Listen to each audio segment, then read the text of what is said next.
we know if a bar cross b bar is equal to 0, then vectors are parallel to each other. ठीक है, तो अगर दो vector का cross product 0 होता है तो वेक्टर क्या होते हैं, पैरेलल. ऐसा क्यों, पता है ना?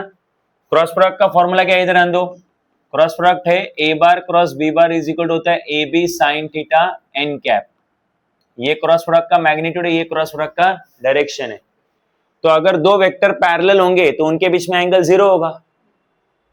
पैरेलल में एंगल बनता है क्या, नहीं बनता है, तो एंगल 0 होगा. तो इधर पुटअप करेंगे 0, तो साइन 0 कितना होता है, 0.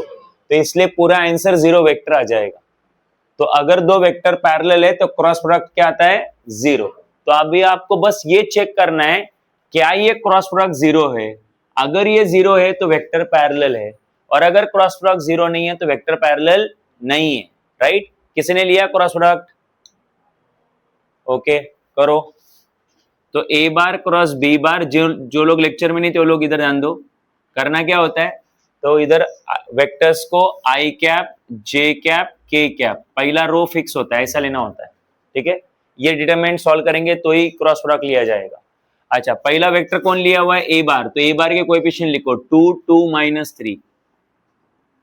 फिर दूसरा वेक्टर कौन है, बी बार, तो बी बार के कोएफिशिएंट लिखो -5 -2 -3. अब करो इसको सॉल्व.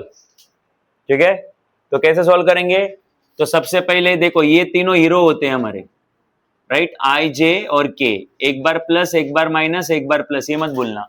तो सबसे पहले किसको वैसे रखेंगे, आई कैप को. राइट, और क्या सिखाया था आपको, तो आई कैप का रो छोड़ो, आई कैप का कॉलम छोड़ो. राइट, क्या बचा इधर, 2 -3 -2 -3. तो ये क्रैमर्स रूल जैसा इसको सॉल्व करो. तो 2 इंटू -3 ये मल्टीप्लाई होगा तो कितना आएगा, -6. क्रैमर्स रूल में कैसा बीच में कंपलसरी माइनस हो जाता है, तो वो कंपलसरी माइनस देने का. अब ये -2 -3 मल्टीप्लाई होंगे तो माइनस माइनस प्लस, 2 3 जा 6, तो इधर 6 आएगा. इसके बाद कंपलसरी माइनस, माइनस और आगे कौन है, जे कैप, अगला हीरो जे कैप. और फिर अब उसके लिए, तो अभी जे कैप का रो छोड़ो, जे कैप का कॉलम छोड़ो. राइट, जे कैप का रो, जे कैप का कॉलम. तो जे कैप का रो ये है, जे कैप का कॉलम ये है. तो अब खाली ये येलो कलर वाले को छोड़ देना. तो क्या बचा बोलो, 2, क्या बचा, 2 -3 -5 -3. और इन चारों को क्रैमर रूल जैसा सॉल्व करो. तो 2 इंटू -3 कितना हुआ, -6. कंपल्सरी माइनस, -5 -3, तो माइनस माइनस प्लस, 5 3 जा 15 हो गया. और तीसरा कौन है, प्लस के कैप, तो लिख दो प्लस के कैप. ठीक है, अब उस के कैप का रो छोड़ोगे और के कैप का कॉलम छोड़ोगे. तो बस ये देखो, के कैप का रो देख लो और एक के कैप का कॉलम छोड़ दो. राइट, तो इस तरीके से क्या बचा बताओ, तो यहाँ पे बचा 2 2 -5 -2. ये चार जो रेड कलर में वो बच गए. राइट, तो चलो अभी उनको सॉल्व करो. तो उनको सॉल्व करेंगे क्रैमर्स रूल जैसा. तो 2 into -2 -4, compulsory minus, compulsory minus, -5 into 2 -10. तो इधर पहले से माइनस है, और -5 और 2 मल्टीप्लाई करके -10 आया, तो एक और माइनस आ जाएगा. तो डबल माइनस होगा तो क्या हो जाएगा, प्लस. तो अब बताओ, माइनस माइनस ऐड होगा इधर, तो ये कितना होगा, -12 आई कैप. अच्छा, माइनस जे कैप आगे बोलो, माइनस माइनस ऐड होगा तो ये होगा -21. और प्लस के कैप, तो माइनस प्लस सब्ट्रैक्ट होगा, 10 में से 4 गए कितने आएगा, 6, वो भी पॉजिटिव. अच्छा, ये क्या होगा, -12 आई कैप.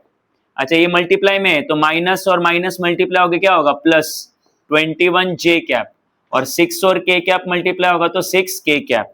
ये हो गया आपका ए बार क्रॉस बी बार, ये आ गया आपका क्रॉस प्रोडक्ट. समझ में आ रहा है क्या? तो क्रॉस प्रोडक्ट 0 आया क्या, नहीं. तो क्रॉस प्रोडक्ट 0 नहीं आया, तो फिर क्या नहीं होगा, ये पैरेलल नहीं है. So not 0. So vectors are not parallel.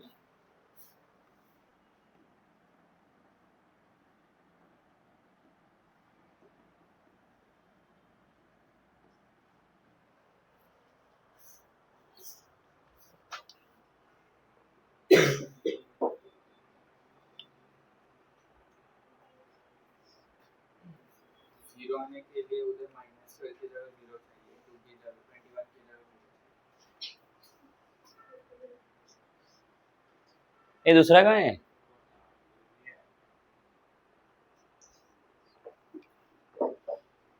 ये एब्सेंट स्टूडेंट पे पर डे 1000 रुपए का फाइन लगाना चाहिए, है ना, कोचिंग ज्यादा उसमें कमाई होगी। बोलो हुआ? से ज्यादा वो तो फिर उस चक्कर में कोई एब्सेंट ही नहीं रहेगा ना, है कि नहीं? चलो इधर आन दो। कुछ डाउट है उस क्वेश्चन को समझ में आया आपको? चलो आगे।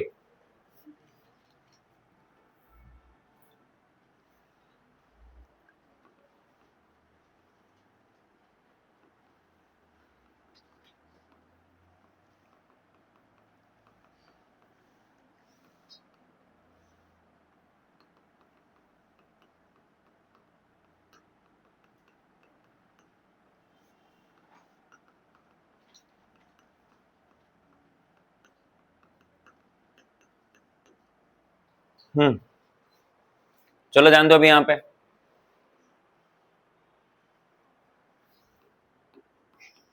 ओके, क्या लिखा हुआ है देखो, find direction of A bar cross B bar. तो ए बार क्रॉस बी बार का डायरेक्शन ढूंढना है, ठीक है? तो वो कैसे ढूंढेंगे? तो तुम्हें सबको पता होना चाहिए डायरेक्शन देने का काम किसका है, यूनिट वेक्टर का, बराबर है? तो जरा सोचो, मैं जो लिख रहा हूं जरा दिमाग लगाओ।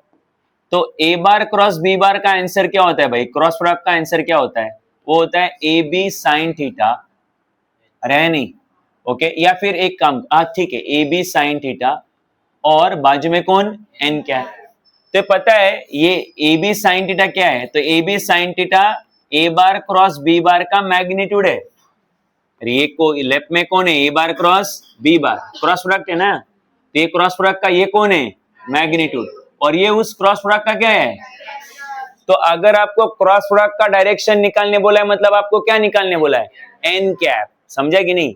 कभी कभी वर्डिंग ऐसा रहता है, कैसा? फाइंड, फाइंड ऐसा वर्डिंग नहीं रहेगा, आगे रहेगा फाइंड यूनिट वेक्टर अलोंग ए बार क्रॉस बी बार, डायरेक्ट रहेगा ऐसा, ठीक है? दो तरीके से बोल सकते हैं, फाइंड यूनिट वेक्टर अलोंग ए बार क्रॉस बी बार। तो ए बार और बी बार के अलोंग जो यूनिट वेक्टर होता है कौन होता है? वो एन कैप, उसको फाइंड आउट करो। या कभी कभी क्या बोलेंगे, find direction of A bar cross B bar, उसकी डायरेक्शन फाइंड आउट करो, ए बार क्रॉस बी बार की डायरेक्शन फाइंड आउट करो। तो दोनों एक ही है, कौन बोलो? N cap. तो निकालो एन कैप को। तुम बोलो कैसे निकालेंगे? सिंपल है भाई, एन कैप निकालने के लिए आप ये देखो, ये magnitude of A bar cross B bar इधर मल्टीप्लाई में है ना, इस तरफ आया तो डिवाइड में, तो क्या आएगा? ये ए बार क्रॉस बी बार है ना, divided by magnitude of A bar cross B bar, और सामने कौन है? N cap. तो देयरफॉर एन कैप को ढंग से लिखा तो फॉर्मूला क्या आएगा? A bar cross B bar upon magnitude of A bar cross B bar. तो ये हो गया एन कैप का फॉर्मूला, जिसको मैंने स्टार मार्क कर दिया। अब अगर मुझे एन कैप को कंटिन्यू करना है तो मुझे ऊपर क्या लिखना पड़ेगा? उसका क्रॉस प्रोडक्ट, और नीचे उसके क्रॉस प्रोडक्ट का मैग्नीट्यूड। तो अब क्रॉस प्रोडक्ट कैसे निकालेंगे? तो अभी अभी समझाया तुमको, याद है ना? क्रॉस प्रोडक्ट कैसे निकालेंगे? बताओ जरा कैसे निकालेंगे? डिटर्मिनेंट सॉल्व करके, एग्रीड? तो ए bar cross B bar is equal to क्या आएगा? ये I cap J cap K cap. कितना है हुआ? ये पहला वेक्टर ए बार है, तो 2 - 5 6, और वो 3 - 3 5। ओके, सो वही पहला हीरो, दूसरा हीरो, तीसरा हीरो, प्लस माइनस प्लस। बोलो क्या लिखेंगे पहले? आई कैप। आई कैप का रो छोड़ेंगे, आई कैप का कॉलम छोड़ेंगे। तो आई कैप का जो रो है वो ये है, आई कैप का ये कॉलम है। तो -5 × 5 कितना हुआ? -25, -25 कंपल्सरी माइनस। अच्छा, -3 × 6 कितना हुआ? -18।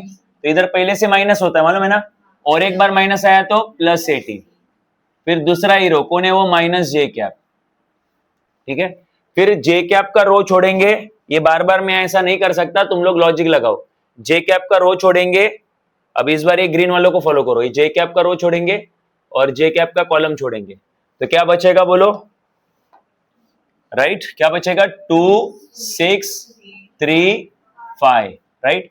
तो 2 × 5 10, कंपल्सरी माइनस, 3 6 18, ठीक है?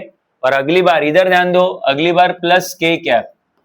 अब के कैप का रो छोड़ेंगे और के कैप का कॉलम छोड़ेंगे। इस बार मैं लाइन नहीं ड्रॉ करूंगा, इस बार तुम खुद से डिसाइड करोगे। के कैप का रो ये के कैप का कॉलम क्या बचेगा, 2 - 5 3 - 3, तो क्या मल्टीप्लाई होगा, 2 × -3 -6 माइनस 3 × -5 -15 है ना। तो बट इधर माइनस 2 बार होगा इसलिए प्लस हो जाएगा, तो ये आ जाएगा -25 + 18 कितना हो जाएगा भाई, -7। तो आई कैप के साथ -7, 10 - 18 -8, और ये के कैप -6 + 15 कितना होगा, 9। तो ये हो जाएगा -7 आई कैप, देख लो इधर। अच्छा, माइनस माइनस +8 जे कैप और +9 के कैप, ये आया तुम्हारा ए बार क्रॉस बी बार। ठीक है, अब देखो ए बार क्रॉस बी बार आ गया तो न्यूमरेटर कंप्लीट हो गया। अब क्या चाहिए बोलो, डिनोमिनेटर। डिनोमिनेटर में कौन है, magnitude of A bar cross B bar, मतलब इसका मैग्नीट्यूड। ठीक है, इसका मैग्नीट्यूड कैसे लेने का सीख जाओ, एक ही बार याद रख लो। तो किसी भी वेक्टर का मैग्नीट्यूड कैसे लेते हैं, तो स्क्वायर रूट लेते हैं। ये एक वेक्टर ही है ना, तो स्क्वायर रूट लेंगे और आई कैप के साथ जो है उसका स्क्वायर करेंगे।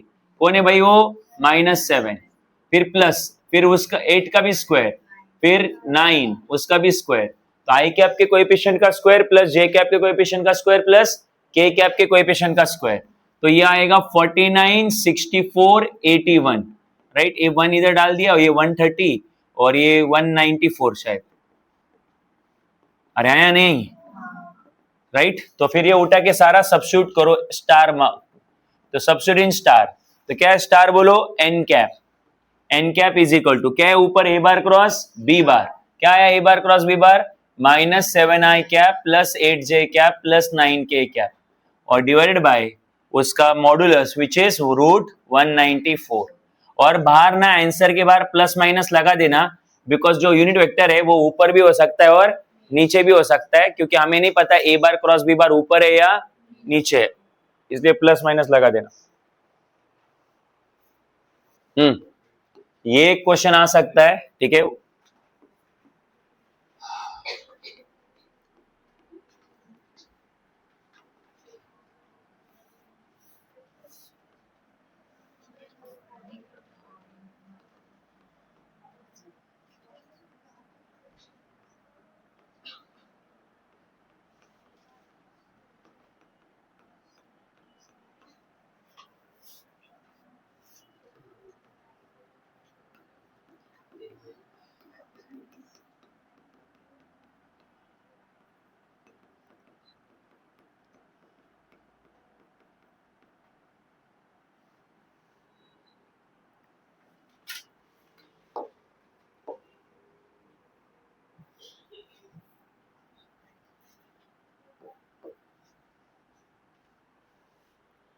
हाँ चलो, क्वेश्चन तुम्हें सॉल्व करना है। क्वेश्चन देखो क्या है, क्वेश्चन है find a vector parallel to, ऐसा वेक्टर फाइंड आउट करो जो p bar q plus p bar cross q bar को पैरेलल हो। सुनो इधर, बाद में सॉल्व करो। Find a vector parallel to p bar cross q bar, इससे पैरेलल वेक्टर ढूंढो एंड हैविंग मैग्नीट्यूड 10 यूनिट। तो एक ऐसा वेक्टर जिसका मैग्नीट्यूड कितना है, 10 यूनिट, और वो p बार क्रॉस q बार से कैसा है, पैरेलल। तो यहां से थोड़ा लॉजिक लगाओ, अगर हमें जो वेक्टर ढूंढना है, अच्छा हमें जो वेक्टर ढूंढना है उनका उसका कुछ नाम नहीं है, वो हम लोग खुद ही एज्यूम कर लेंगे। Let A bar be the vector parallel to p bar cross q bar. Assume कर लिया है कि वो जो वेक्टर जिसके बारे में वो बात कर रहे हैं वो वेक्टर कौन है, a बार। किससे पैरेलल है वो, p बार क्रॉस q बार से, and having magnitude 10 unit. Having magnitude 10 unit लिखने के लिए टाइम दूंगा, 2 मिनट इधर ध्यान दो, पहले लॉजिक समझो फिर सॉल्व करो। तो हमें ऐसा वेक्टर ढूंढना है जो p बार क्रॉस q बार से पैरेलल हो और जिसका मैग्नीट्यूड कितना हो, 10 यूनिट हो। ठीक, अब मैंने वो वेक्टर एज्यूम कर लिया a बार, ठीक है, जो इससे पैरेलल रहेगा। तो सोचो जरा, अगर ये दोनों एक दूसरे से पैरेलल रहेंगे तो दोनों का डायरेक्शन क्या रहेगा, सेम रहेगा। अरे हाँ या ना। तो अगर दोनों का डायरेक्शन सेम रहेगा तो डायरेक्शन कौन देता है, यूनिट वेक्टर। तो जो यूनिट वेक्टर a बार का रहेगा वही p बार क्रॉस q बार का रहेगा। इसका जो यूनिट वेक्टर होगा वही इसका भी रहेगा ना, क्योंकि दोनों आपस में कैसे पैरेलल है, बट तुम बोलोगे सर इधर यूनिट वेक्टर का क्या लॉजिक है? लॉजिक है ना भाई, आपको कौन चाहिए? ए बार चाहिए ना। हाँ, तो वेक्टर चाहिए तो पहले उस वेक्टर का क्या आता है बोलो? मैग्नीट्यूड, और फिर क्या आता है? डायरेक्शन। एग्रीड। तो मैग्नीट्यूड तो दिया हुआ है ऑलरेडी, कितना? 10। खाली क्या चाहिए? डायरेक्शन। डायरेक्शन नहीं पता तो फिलहाल लिख दो एन कैप। अब किसकी डायरेक्शन चाहिए हमें? ए बार की। बट ए बार किससे पैरेलल है? इससे। तो इन दोनों का डायरेक्शन क्या होना चाहिए? मतलब दोनों का यूनिट वेक्टर भी क्या होना चाहिए? तो इसका यूनिट वेक्टर निकालो, जो इसका यूनिट वेक्टर रहेगा वही इसका भी रहेगा। नहीं जाएगा दिमाग में? नहीं समझा? वापस बोलो। मुझे ए बार का मैग्नीट्यूड दिया हुआ है, ए बार का बस क्या चाहिए? अरे डायरेक्शन मतलब मैग्नीट्यूड, सॉरी यूनिट वेक्टर, तो मुझे ए बार का क्या चाहिए बोलो? But A bar P bar cross Q bar से क्या है? तो जो दो वेक्टर पैरेलल होते हैं उनकी डायरेक्शन क्या? और डायरेक्शन मतलब यूनिट वेक्टर, तो दोनों के यूनिट वेक्टर भी क्या है? तो इसका यूनिट वेक्टर निकालो ना, इसका निकाल दो, यहां पे पुटअप कर दो। ठीक है। सो देयरफॉर मैं इधर लिख रहा हूं as A bar is parallel to P bar cross Q bar, hence they have same unit vectors. तो वो पैरेलल है, पैरेलल के लिए मैंने कोई वर्ड यूज नहीं किया, डायरेक्टली पैरेलल का सिंबल यूज किया है। तो ए बार और P bar cross Q bar parallel है, इसलिए उनके यूनिट वेक्टर क्या रहेंगे? सेम। तो निकालो फिर यूनिट वेक्टर, किसका यूनिट वेक्टर निकालेंगे? इसका निकालेंगे, और वही इधर पुटअप कर देंगे।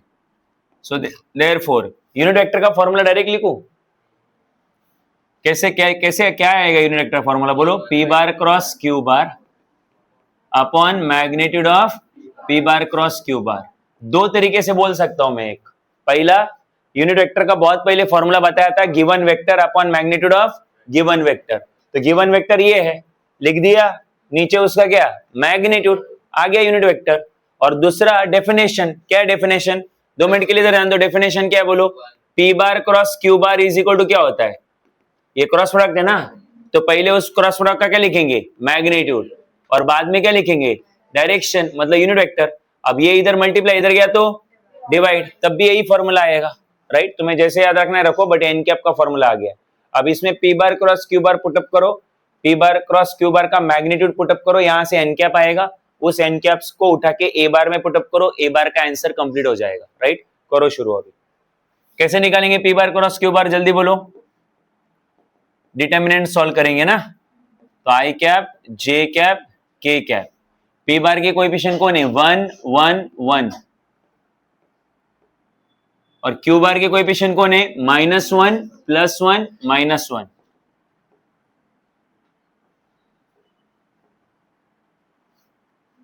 करो सॉल्व, चलो।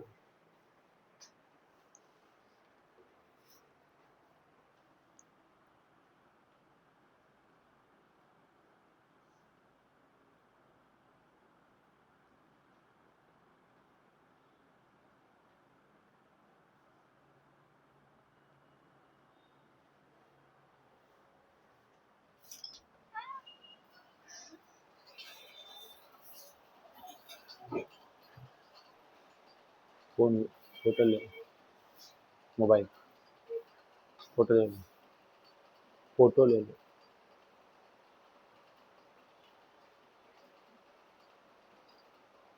रीड करो, समझ जाओगे आप। Also telling.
बोलो,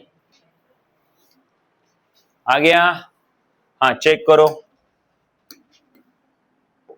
हाँ, सो आई कैप इंटू रो छोड़ा कॉलम छोड़ा, 1 इंटू -1 -1, 1 इंटू 1 1, कंपल्सरी माइनस जे कैप, जे कैप का रो छोड़ा कॉलम छोड़ा, 1 इंटू -1 -1 माइनस -1 इंटू 1 -1, तो +1 हो जाएगा। हुआ आपका ऐसा, प्लस के कैप। सो रो छोड़ा कॉलम छोड़ा, 1 इंटू 1 1 माइनस -1 इंटू 1 -1, डबल -1 हो जाएगा इसलिए +1, तो ये आया -2i कैप। अच्छा, -1 + 1 0 हो जाएगा और इधर 2k कैप, तो आपका आंसर निकल के आया होगा -2i कैप, ये -0j cap. In fact 0j cap नहीं लिखा तो भी चलेगा, आप just -2i cap -0j cap को स्किप कर सकते हो, सिंपली 2k कैप लिख सकते हो। ठीक है, मैच हुआ आपका ये। अब इसका मैग्नीट्यूड आया कितना आया देखो, तो मैग्नीट्यूड जो है, magnitude of p bar cross q बार जो है कितना आएगा, √2 का स्क्वायर, 0 छोड़ दो, 2 का स्क्वायर, तो माइनस का स्क्वायर +4, ये 4, तो ये 8 को लिख सकते हैं 2√2, 2√2 आया आपका इतना। सो अब हाँ बोलते हो, हाँ, तो अब इसको उठा के स्टार में सब्स्टिट्यूट कर दो, मतलब ए बार में पुटअप कर दो, तो आपका ए बार कंप्लीट हो जाएगा। तो ए बार इज इक्वल टू कितना है, 10 n कैप, तो ए bar is equal to 10 n cap जो है वो है p bar cross q bar upon magnitude of p bar cross q bar. तो ये 10 वैसे रखो, और आगे जो आपने p बार क्रॉस q बार निकाला और magnitude of p bar cross q बार निकाला, ये पुटअप कर दो यहाँ पे। तो p बार क्रॉस q बार मतलब वो वेक्टर कितना है, वो -2i कैप और +2k कैप, वो 0j कैप मैं नहीं लिख रहा हूँ क्योंकि वैसे भी वो 0 है, और नीचे मैग्नीट्यूड कितना है 2√2, नीचे लिखेंगे 2√2। अच्छा, ये 2 और 10 कट हो जाते हैं, तो 2 5 सा 10, तो आएगा 5, नीचे है √2 और अंदर है -2i कैप +2k कैप। तो ये हो गया वेक्टर ए बार कंप्लीट।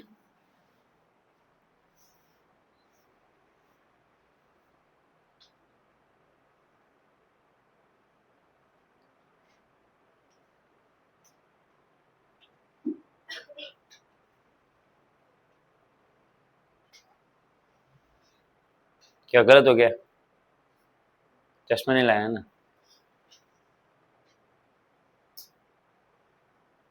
क्या गलत हो गया बोल, हाँ कहाँ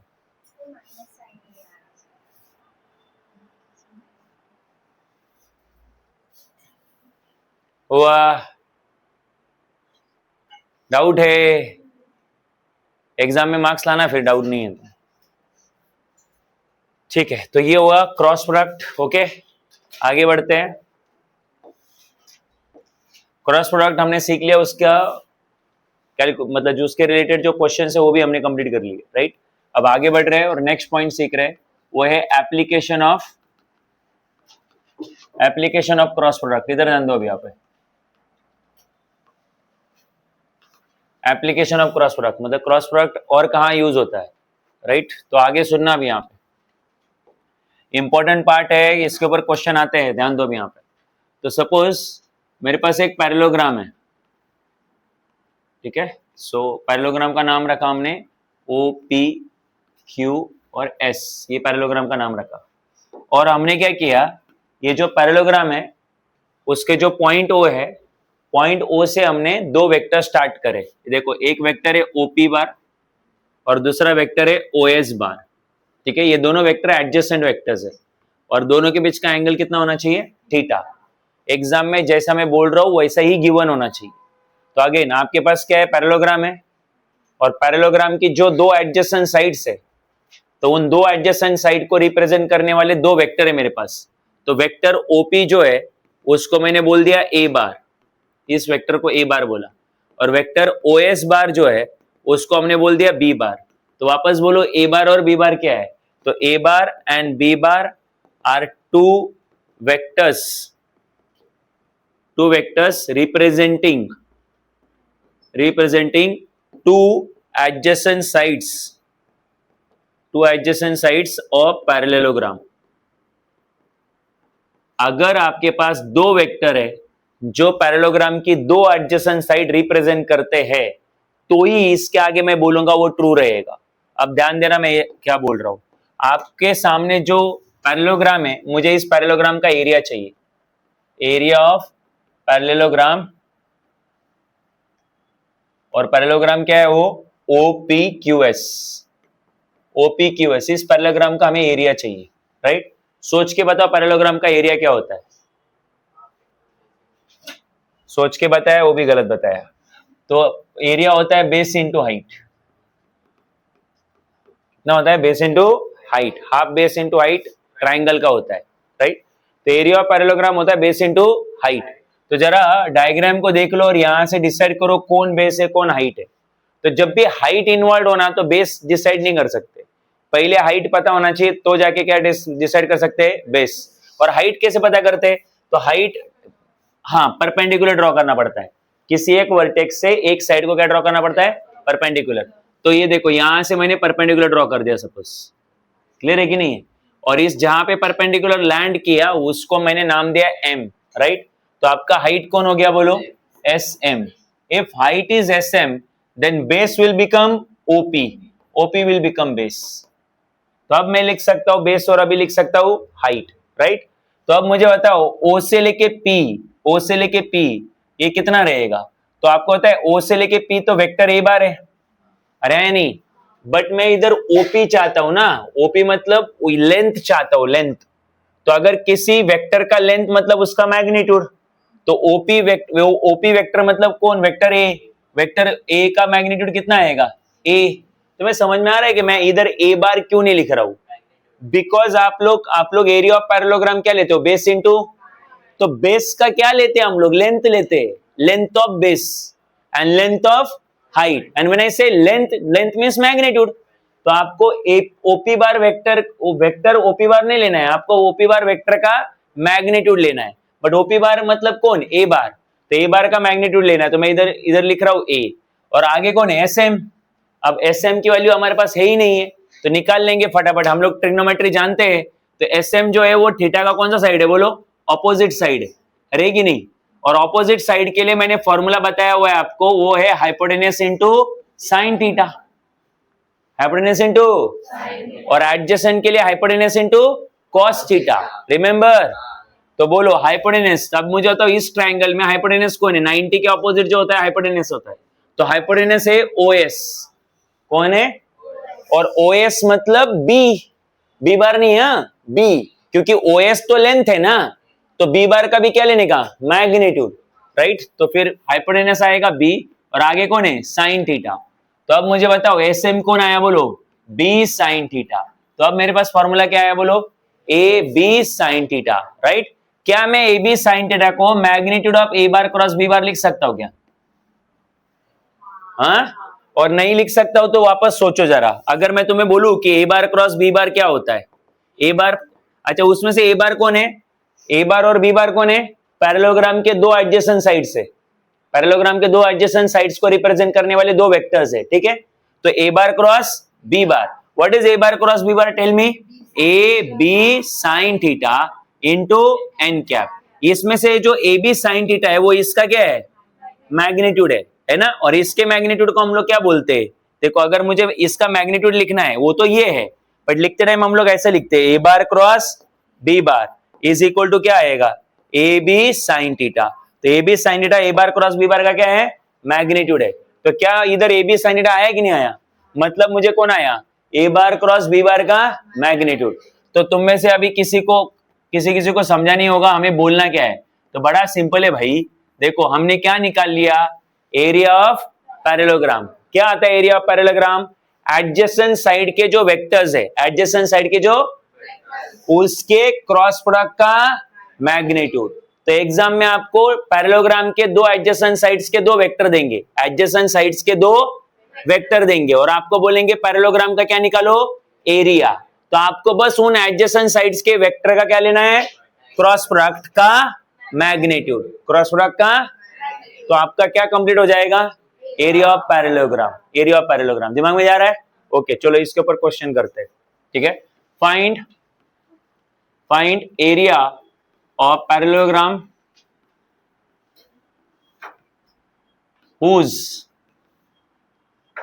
whose adjacent side are represented by या given by,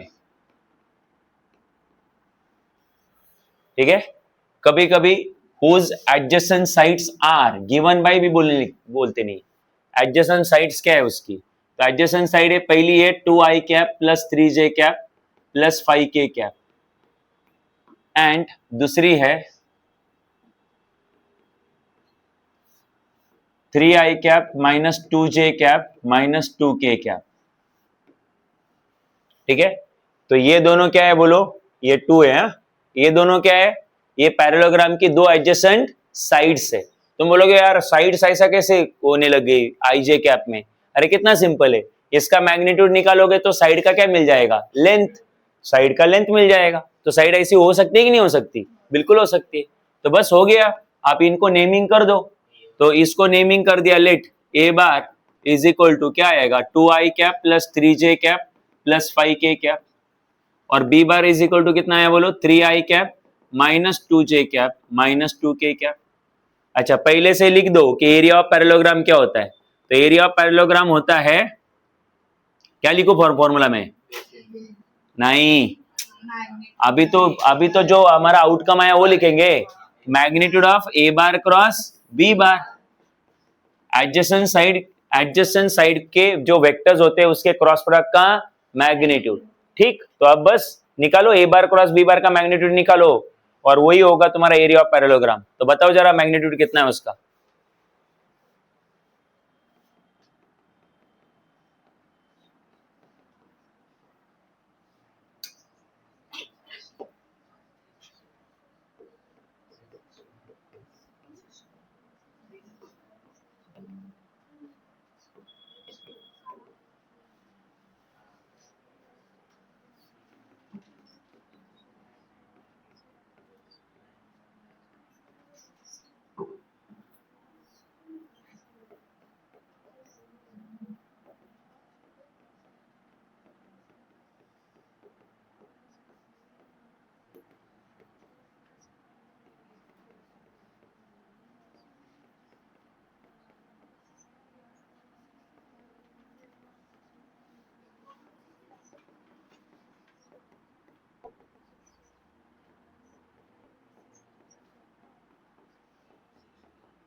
कितना है,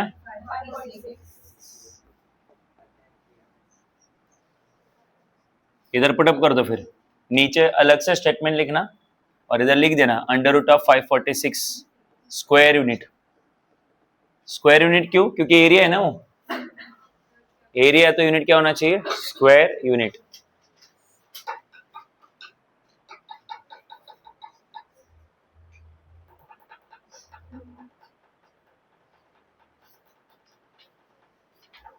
तुम क्या इधर ही अटक गए थे क्या,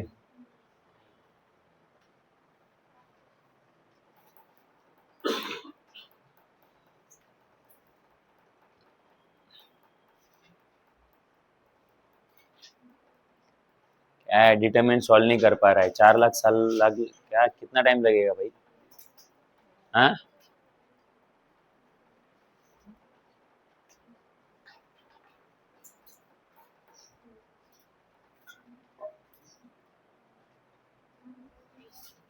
चलो हो गया।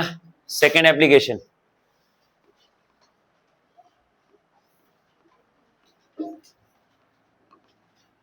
तो क्रॉस प्रोडक्ट का यूज करके आप लोग एरिया ऑफ ट्राइंगल भी निकाल सकते हो, राइट। ध्यान दो अभी यहाँ पर कैसे, क्यू प्रूफ जो भी है इधर ध्यान दो।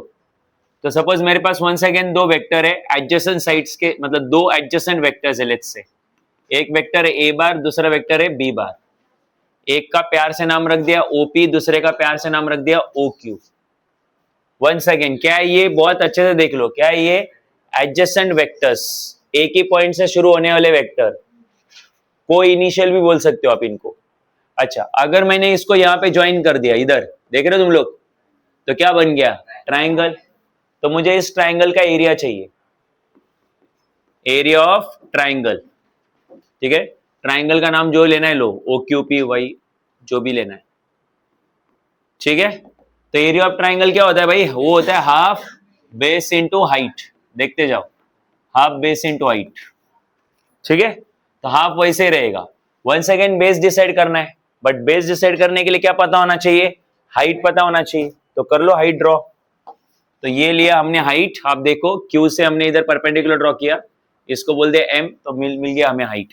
तो जैसे हाइट मिल जाएगा आप बेस भी लिख दोगे। तो अगर क्यू एम मेरा हाइट है तो बेस कौन हुआ? OP.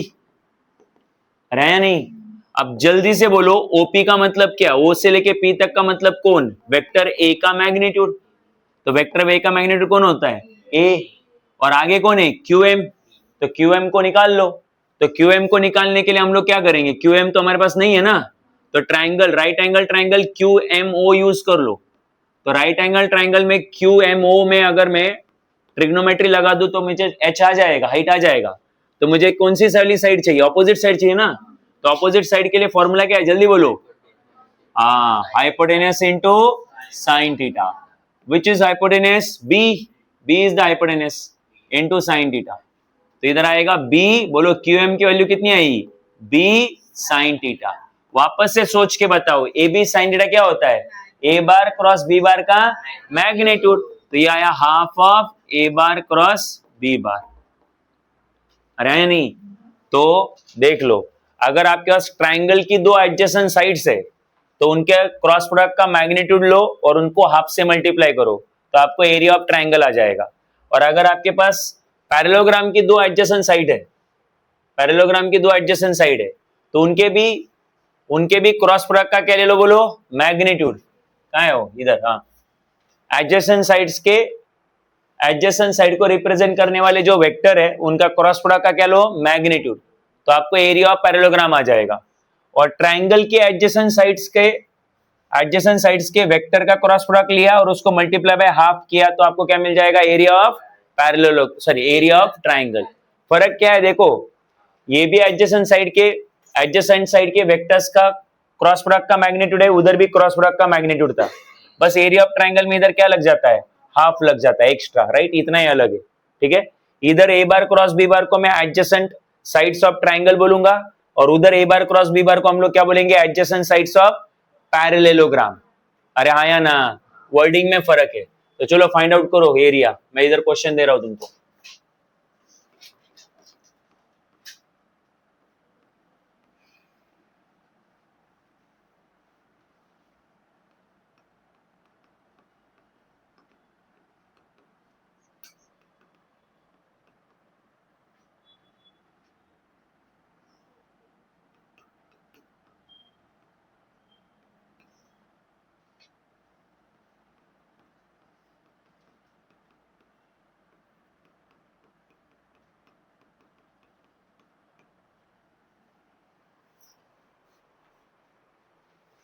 Find area of triangle whose adjacent sides are 10 I cap minus 2 j cap plus 3 k cap and I cap plus j cap plus k cap।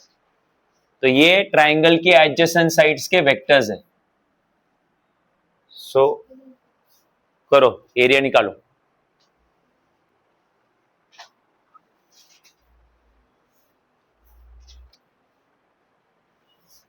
हुआ? पहले नेमिंग कर देना vectors को। एक वेक्टर को ए बार लिया और दूसरे वेक्टर को बी बार लिया। ठीक, तो एरिया ऑफ ट्राइंगल क्या होता है वो दिखा देना। एरिया ऑफ ट्राइंगल होता है हाफ क्रॉस प्रोडक्ट का magnitude of cross product of A bar and B bar. तो ये स्टार मार्क कर देना और अभी ए बार क्रॉस बी बार निकाल लेना। तो ए बार क्रॉस बी बार कैसे निकालेंगे? हमेशा डायरेक्टली मैग्नीट्यूड नहीं निकाल सकते। हाँ, पहले आपको क्रॉस प्रोडक्ट ही निकालना पड़ेगा, उसके बाद मैग्नीट्यूड आता है। हाँ, सो ये आएगा आई cap J cap K cap, और ए है तुम्हारा 10 माइनस 2 3 1 1 1, तो आई कैप इंटू क्या होगा, उसका रो छोड़ा उसका कॉलम छोड़ा, 10 1 सा 10, 1 इंटू 3, एक मिनट सॉरी, -2 इंटू 1 -2, -1 इंटू 3 3, आई कैप का रो छोड़ा आई कैप का कॉलम छोड़ा, कंपल्सरी माइनस और इधर जे कैप। अब जे कैप का रो छोड़ो जे कैप का कॉलम छोड़ो, 10 1 सा 10, -1 इंटू 3 3, और प्लस के कैप। अब के कैप का रो छोड़ो के कैप का कॉलम छोड़ो, तो क्या आएगा, 10 इंटू 1 10, माइनस 1 इंटू -2 कितना होगा, -2, तो इधर -2 होगा, माइनस माइनस क्या हो जाएगा, +2, तो ये हो जाएगा -5 आई कैप 7 जे कैप और ये 12 के कैप। तो ए बार क्रॉस बी बार का भी मैग्नीट्यूड निकालो, तो मैग्नीट्यूड आएगा -5 का स्क्वायर प्लस -7 का स्क्वायर प्लस 12 का स्क्वायर, विच इज 25 49 144। ऐड किया तो कितना आया, 218। तो उसको उठा के पुटअप कर दो आप लोग आपके एरिया ऑफ ट्राइंगल में। तो therefore area of triangle is equal to half into under root of 218। ये फर्दर अगर सिंप्लीफाई होता है तो कर लो इसको, और हो रहा है क्या हो रहा है, 218 क्या स्प्लिट हो रहा है, हाँ क्यों बोलते हो फिर,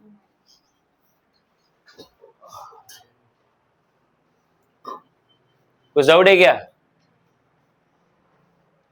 सो इस तरीके से आपने एरिया ऑफ ट्राइंगल निकाला, राइट। तो एरिया ऑफ ट्राइंगल कैसे निकालते हैं, एडजेसेंट साइड के जो वेक्टर्स है उनका क्रॉस प्रोडक्ट लो, क्रॉस प्रोडक्ट का फिर लो मैग्नीट्यूड और उसको मल्टीप्लाई करो हाफ से, और मल्टीप्लाई बाय हाफ नहीं किया तो एरिया ऑफ पैरेललोग्राम आ जाएगा। चलो ठीक है, तो यहाँ पे कंप्लीट हो गया आपका स्केलर्स एंड वेक्टर्स ये वाला पार्ट। ओके, सो स्केलर्स वेक्टर्स जो आपका मैथमेटिकल मेथड जो चैप्टर है ना, उसमें स्केलर एंड वेक्टर वाला पार्ट कंप्लीट हो गया। अब आगे बढ़ते हैं और हम लोग नेक्स्ट पार्ट हम लोग जो सीखने जा रहे हैं वो है डेरिवेटिव। क्या होता है डेरिवेटिव? डेरिवेटिव कोई दूसरा नाम है डिफरेंशिएशन।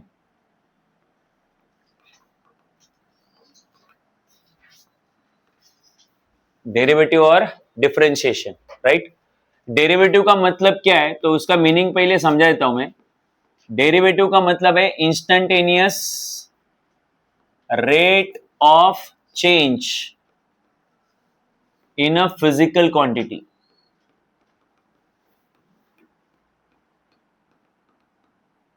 ठीक है, instantaneous rate of change in physical quantity. किसी भी फिजिकल क्वांटिटी में कितना इंस्टंटेनियस रेट ऑफ चेंज है। रेट ऑफ चेंज समझता है क्या, कितने टाइम में कितना चेंज हुआ। रेट इस वर्ड का मतलब समझ में आ रहा है, गिवन टाइम में उस क्वांटिटी में कितना चेंज हुआ। ठीक है, सो गिवन टाइम ने उस पर्टिकुलर क्वांटिटी के अंदर जितना चेंज लाया, उस चेंज को हम लोग क्या बोलते हैं, instantaneous rate of change in physical quantity, जिसको हम लोग डेरिवेटिव बोलते हैं, राइट। अब लिखना छोड़ दो और 2 मिनट के लिए इधर समझो डेरिवेटिव एग्जैक्टली क्या होता है, इसको समझो इस बार।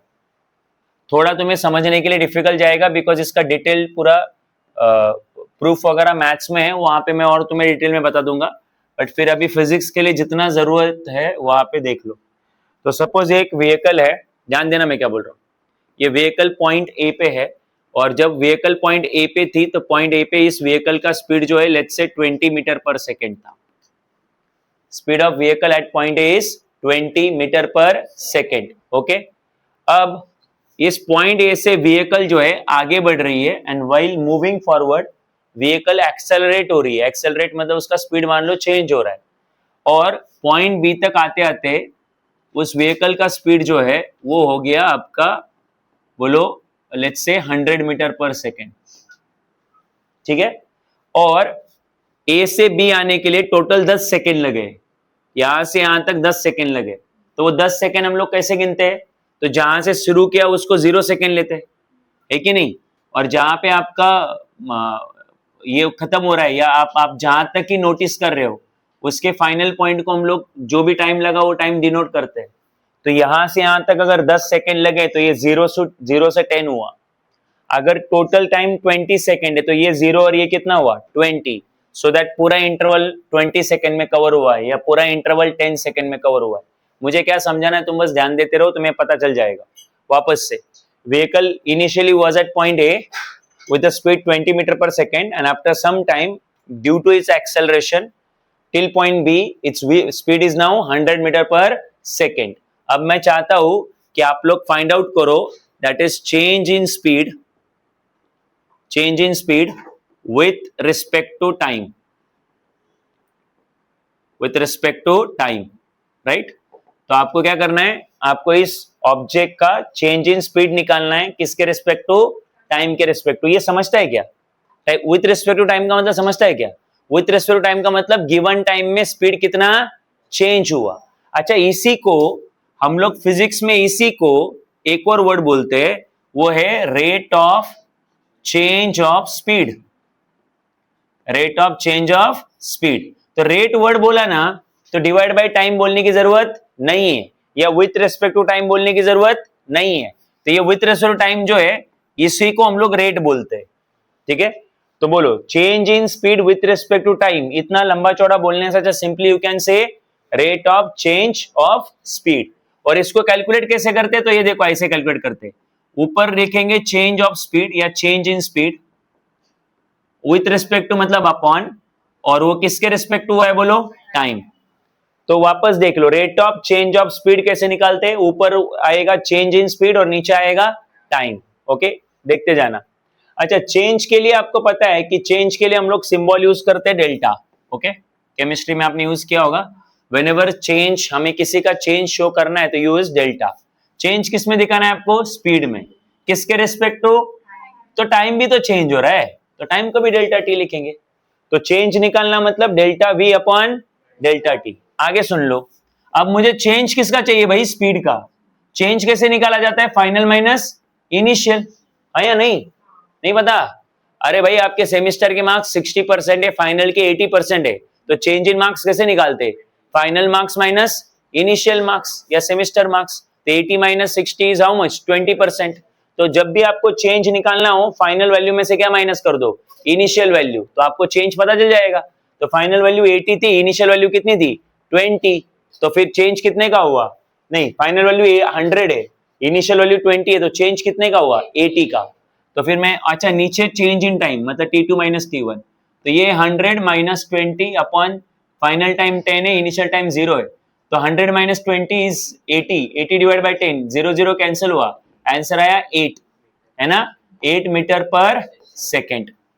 तो चेंज इन स्पीड या rate of change of speed कितना आया बोलो, 8 मीटर पर सेकेंड। कुछ डाउट है यहाँ पे, श्योर हो? तो इस तरीके से आप लोग निकाल सकते हो rate of change of speed. अभी यहां तक मैंने डेरिवेटिव के बारे में कुछ नहीं समझाया, अब आते हैं डेरिवेटिव पे, ठीक है? अब एक काम करो, अगर आप ये टाइम इंटरवल देखोगे, ध्यान देना, अगर ये टाइम इंटरवल देखोगे तो ये फेयरली बिगर टाइम है, 10 second is a bigger time interval. Okay, अगर मैं इस पॉइंट बी को, मतलब इस व्हीकल को बहुत नजदीक लू, पॉइंट बी जो है वो पॉइंट ए के तुरंत ही बाजू में लू, सो पॉइंट ए के तुरंत ही बाजू में कौन है बोलो, पॉइंट बी। चाहिए तो मैं उसको बी डैश बोल देता हूं, तो a dash and b dash are very close to each other. तो अब पॉइंट तो अलग है ना, तो स्पीड भी क्या रहेगा, अलग ही रहेगा, बिकॉज गाड़ी एक्सेलरेट हो रही है। ऐसा तो हो ही नहीं सकता कि अगर उसका स्पीड बढ़ रहा है तो दो पॉइंट पे उसका स्पीड सेम ही हो, राइट? तो बढ़ तो गया होगा कुछ तो, है ना। बट हाँ, इतना ये बात है कि 20 से अचानक 50 नहीं होगा, बट 20 से 21 हुआ होगा, क्योंकि पॉइंट अलग है, राइट? बट चेंज हुआ है कि नहीं हुआ है? बट ये चेंज होने के लिए, ए से बी डैश में जो चेंज होने के लिए, व्हीकल ए से व्हीकल बी डैश तक आने के लिए, आने की वजह से जो स्पीड चेंज हुआ है, इस चेंज के लिए जो लगने वाला टाइम है वो टाइम बहुत स्मॉल है कि टाइम बहुत लार्ज है? सोच के आंसर दो, बोलो ए से लेके बी डैश तक आने के लिए जो टाइम है वो बहुत स्मॉल है कि बहुत लार्ज है? स्मॉल टाइम है। जब कोई चेंज स्मॉल टाइम में होता है तो उसको हम लोग बोलते हैं इंस्टेंटेनियस। क्या बोलते हैं? तुरंत, है ना, अगर उसका मीनिंग दूसरा निकालू मैं तो तुरंत कितना चेंज हुआ, तुरंत मतलब change in very small interval of time. Clear है? तो अब मुझे बताओ ये जो चेंज है, चेंज तो है, ठीक है, there is a change in speed from A to B dash, A to B dash. अच्छा, मुझे विथ रिस्पेक्ट टू टाइम नहीं लिखना है तो मैं रेट ऑफ लिख रहा हूं, rate of change in from A to B dash.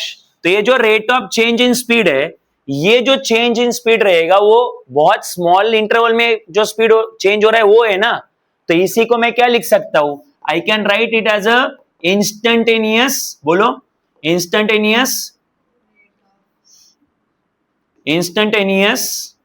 Rate of change in speed.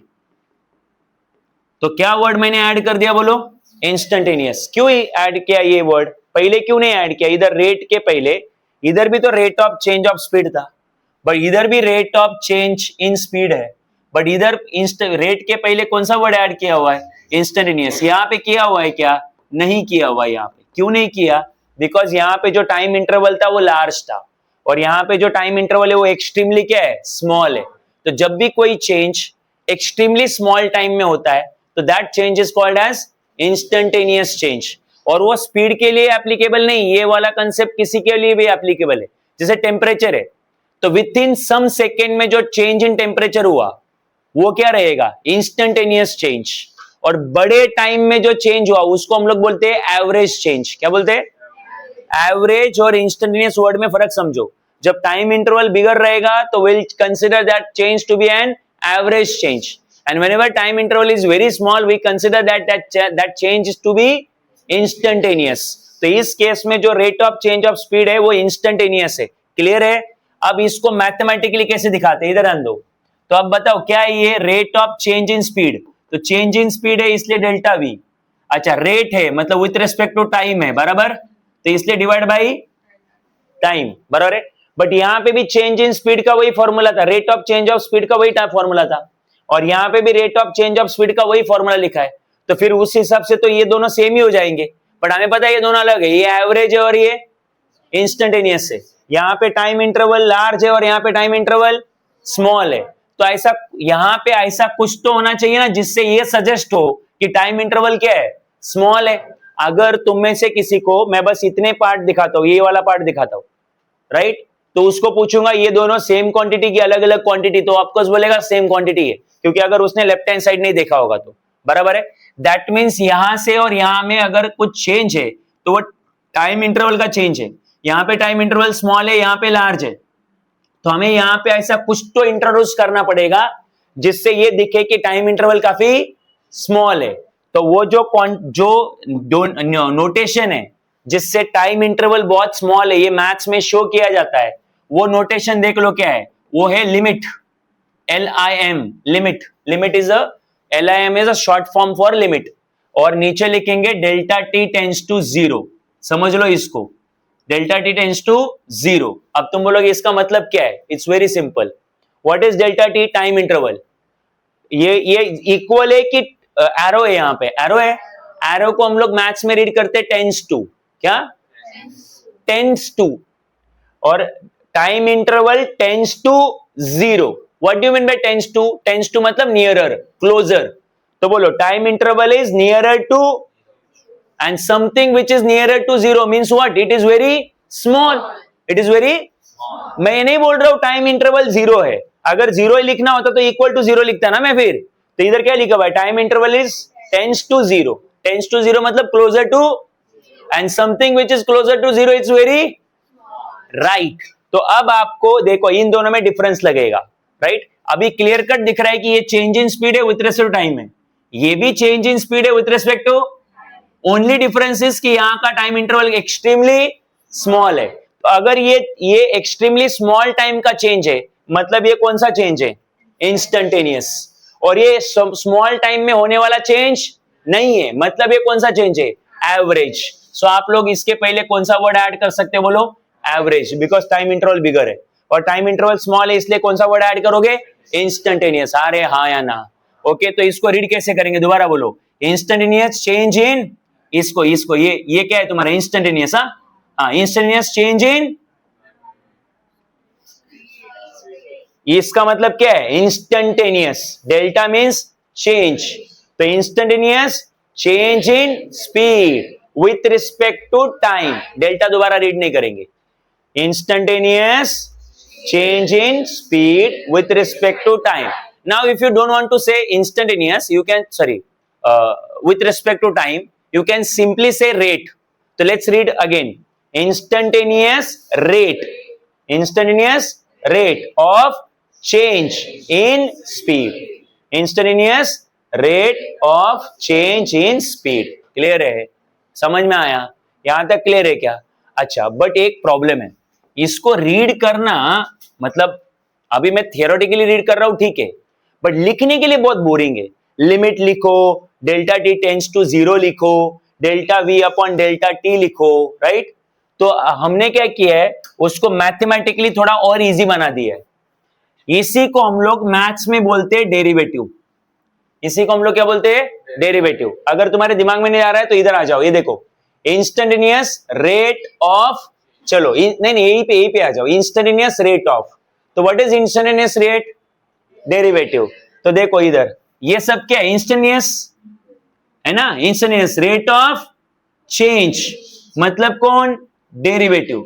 Derivative किसका? सामने कौन है? स्पीड, और विथ रिस्पेक्ट टू टाइम।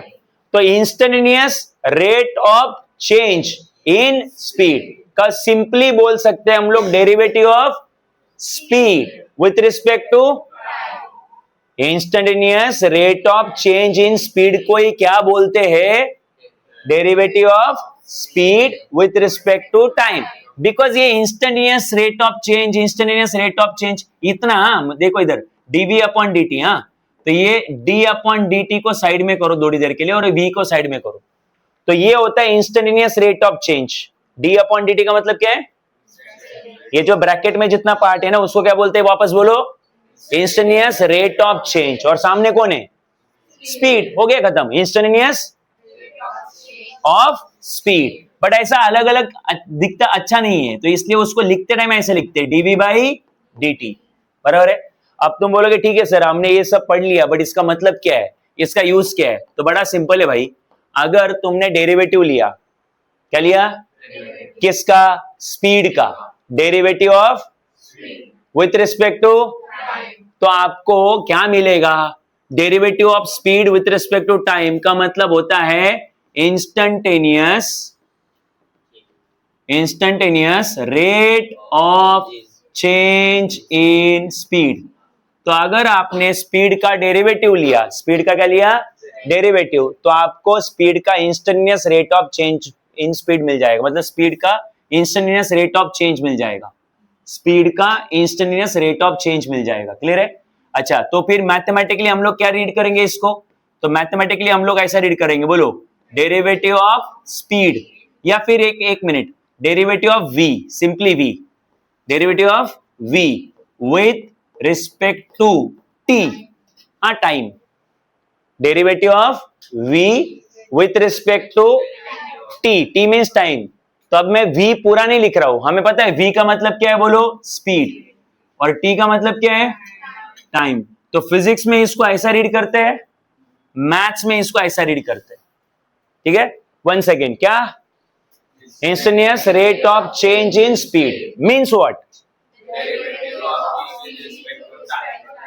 तो किसी का भी इंस्टेंटेनियस रेट ऑफ चेंज निकालना है, किसी का भी,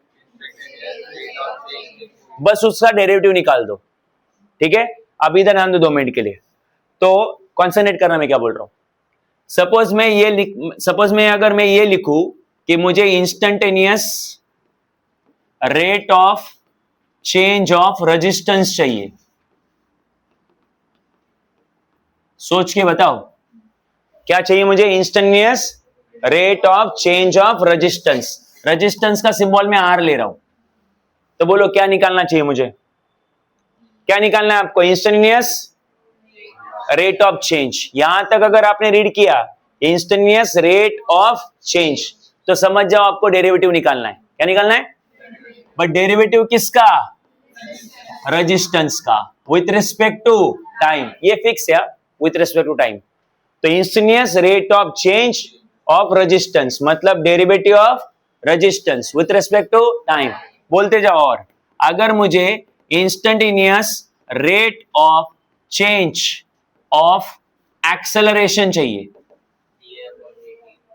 instantaneous rate of change of acceleration, चलो वापस से, एक्सेलरेशन का सिंबल होता है ए, तो क्या चाहिए मुझे? इंस्टेंटेनियस रेट ऑफ चेंज मतलब कौन? डेरिवेटिव किसका?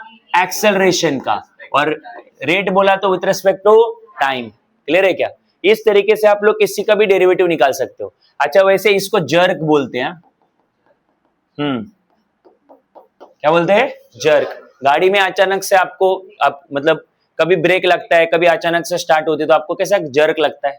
वो क्यों होता है? क्योंकि गाड़ी के एक्सेलरेशन में क्या हो रहा है? चेंज हो रहा है।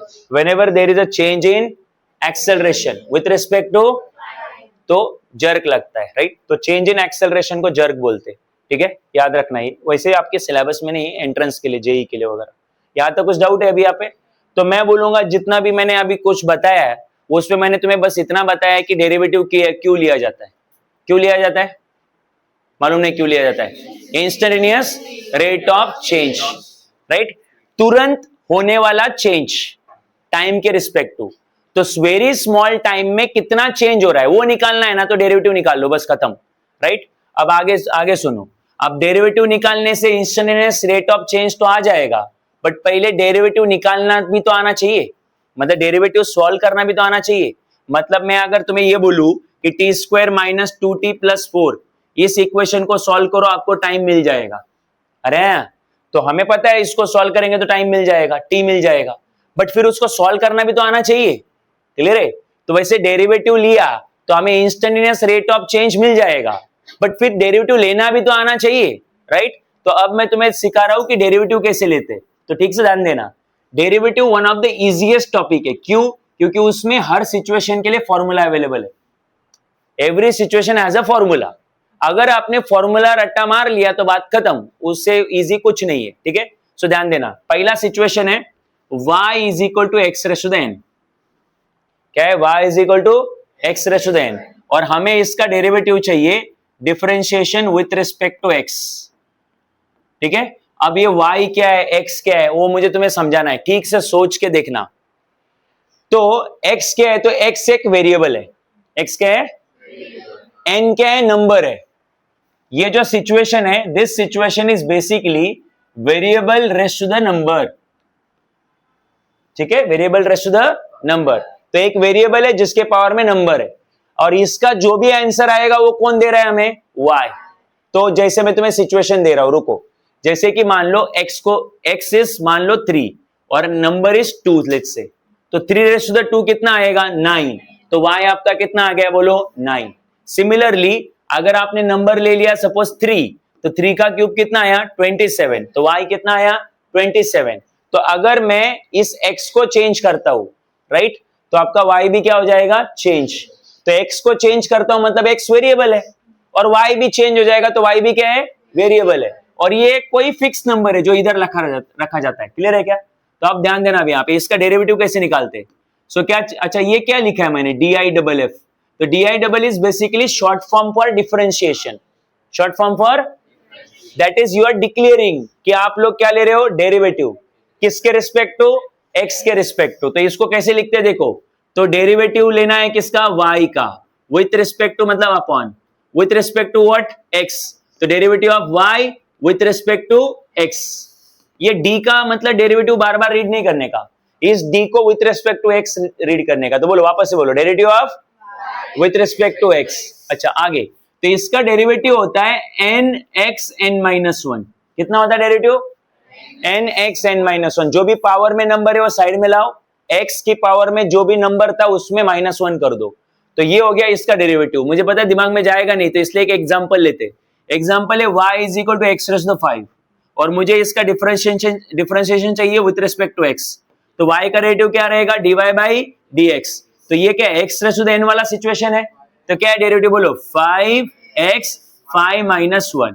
तो 5 और x का पावर कितना आएगा? 4। तो ये हो गया डेरिवेटिव कंप्लीट। और कोई कर लेते, y is equal to t का पावर 6 या t का पावर 10, और मैं बोल रहा हूं डिफरेंशिएट करो विथ रिस्पेक्ट टू टी।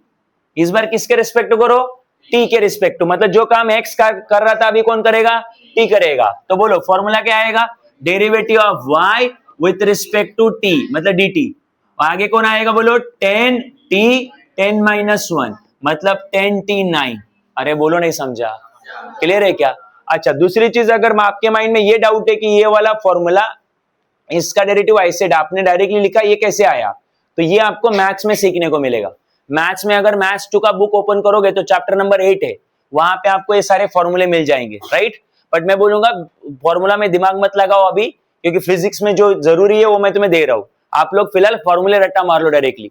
तो जब भी वेरिएबल का पावर नंबर आएगा, डेरिवेटिव कैसे लेंगे बोलो? नंबर, वेरिएबल और वेरिएबल के पावर में n-1। ठीक है, डाउट है इसमें? अच्छा अगला फॉर्मूला नेक्स्ट। ऐसे 10 से 12 फॉर्मूले, राइट। उसमें से 4 या 5 फॉर्मूले बार बार यूज होते, उससे ज्यादा फॉर्मूले यूज नहीं होते। ठीक है, सो नेक्स्ट फॉर्मूला जो है सेकेंड फॉर्मूला, वो है y is equal to root x. क्या है formula next? y is equal to root x. तो इसका डेरिवेटिव है y का डेरिवेटिव dy बाई dx, और रूट एक्स का डेरिवेटिव है 1/2 रूट एक्स। क्या डेरिवेटिव है? 1/2 रूट एक्स। ठीक है, इसका एग्जांपल, सपोज मैं तुम्हें बोलता हूं y is equal to root t का डेरिवेटिव ले लो, differentiation with respect to t. तो क्या आएगा इसका डेरिवेटिव? y का डेरिवेटिव dy बाई dt, और रूट टी का डेरिवेटिव कितना? 1/2 रूट टी। देखो रूट एक्स का, अगर रूट एक्स का कितना है? 1/2 रूट एक्स है, तो रूट टी का कितना रहेगा? 1/2 रूट टी।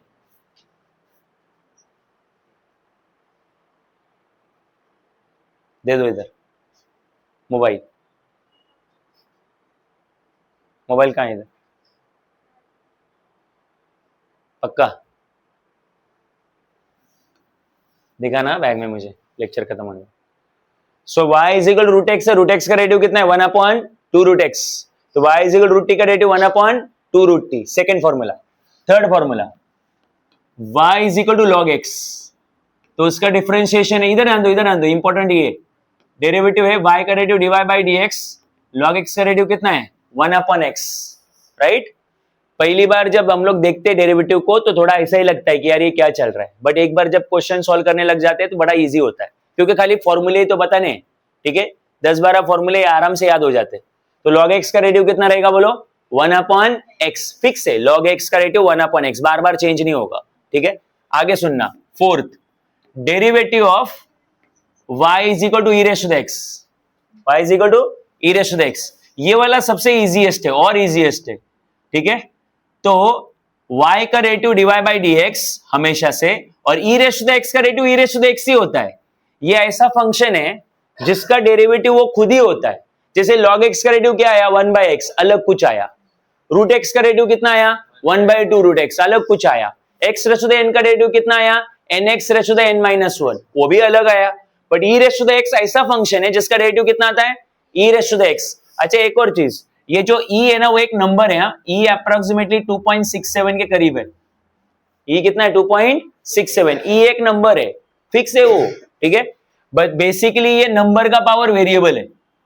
नंबर का पावर क्या है? वेरिएबल, क्योंकि x is a variable, e is a number and e is a fix number. Okay, so e raise to the x का derivative e raise to the x है, बस रट्टा मार लो इसको। अगला नेक्स्ट, डेरिवेटिव है 1/x। सो इसका differentiation with respect to x। तो y का डेरिवेटिव आएगा dy बाई dx, और 1/x का डेरिवेटिव है -1/x स्क्वायर। क्या डेरिवेटिव है? -1/x square. सो 1/x का डेरिवेटिव है -1/x स्क्वायर, राइट। ओके, तुम में से किसी को इसको सॉल्व करना है तो इसको सॉल्व भी कर सकते हैं। कैसे मालूम है? 1/x है, तो इधर x का पावर कितना है? 1 है, उसको ऊपर लेके जाओ, x का पावर कितना होगा? -1। और अगर डेरिवेटिव लोगे तो आपके पास एक फॉर्मूला है डेरिवेटिव का, x का पावर n का फॉर्मूला। वो फॉर्मूला क्या बोलता है बोलो? नंबर साइड में लाओ, और जो भी पावर में नंबर है उसमें और एक बार -1 कर दो, तो इधर कितना आएगा? -1, और x का पावर -1 कितना होगा? -2। -2 अगर नीचे लेके आया तो +2 हो जाएगा, तो फिर 1/x का डेरिवेटिव कितना आएगा? -1/x square. But don't go into justification, आप लोग डायरेक्टली फॉर्मूले रट्टा मार लो। ठीक है, जस्टिफिकेशन करने के लिए 2.5 साल पड़ा हुआ है हमारे पास, ठीक है। सो 1/x का रेडियो कितना है बोलो, -1/x²।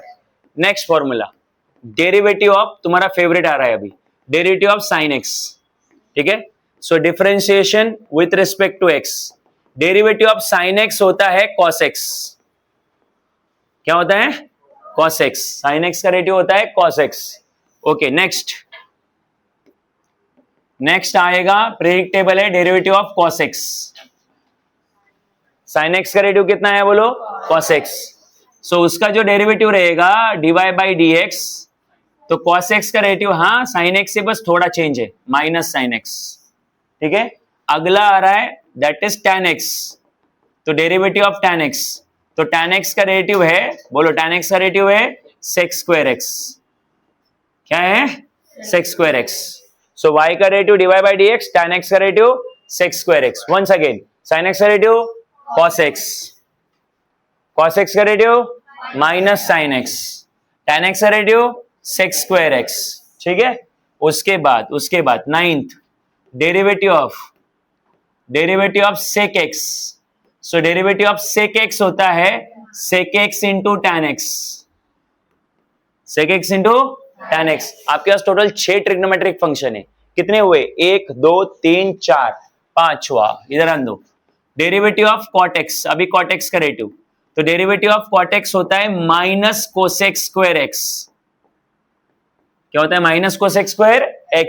And the last one is derivative of cosec x, तो cosec x का डेरिवेटिव होता है minus cosec x into cot x, minus cosec x into cot x। Okay, इसको बाजू में लिखो, नहीं तो कोई डिवाइड समझेगा। ओके,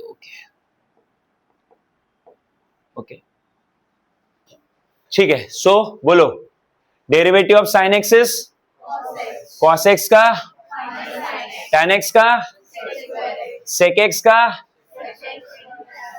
cot x का, माइनस cosec²x, और cosec x का minus cosec x into cot x। एक बात नोटिस करो, जो भी ट्रिग्नोमेट्रिक फंक्शन c से शुरू होता है उसका डेरिवेटिव निगेटिव है। जो भी ट्रिग्नोमेट्रिक फंक्शन c से शुरू होता है उसका डेरिवेटिव निगेटिव है। अगेन c से शुरू हो रहा है, डेरिवेटिव क्या है, निगेटिव है। और जो ट्रिग्नोमेट्रिक फंक्शन c से शुरू नहीं होते उनका डेरिवेटिव पॉजिटिव है। तो ये निगेटिव के बारे में कंफ्यूजन मत रखो, क्लियर है। 1 second, derivative of sin x is cos x का, because it start from c, tan x का रेडियो sec²x, positive of course, sec x का radio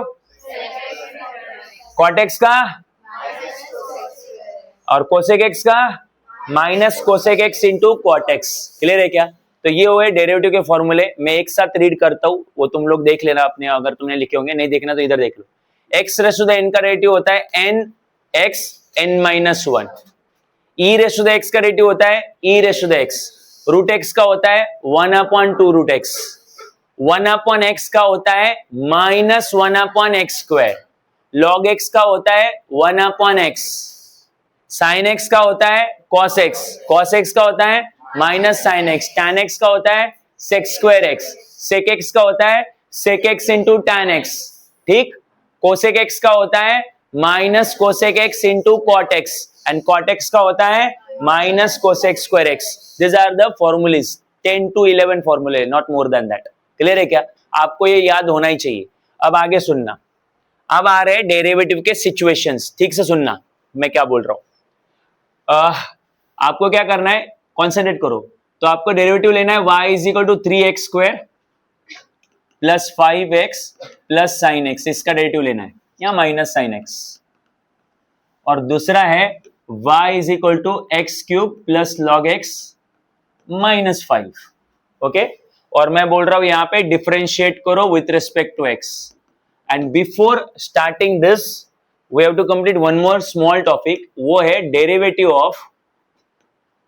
of constant function, derivative of constant function, right.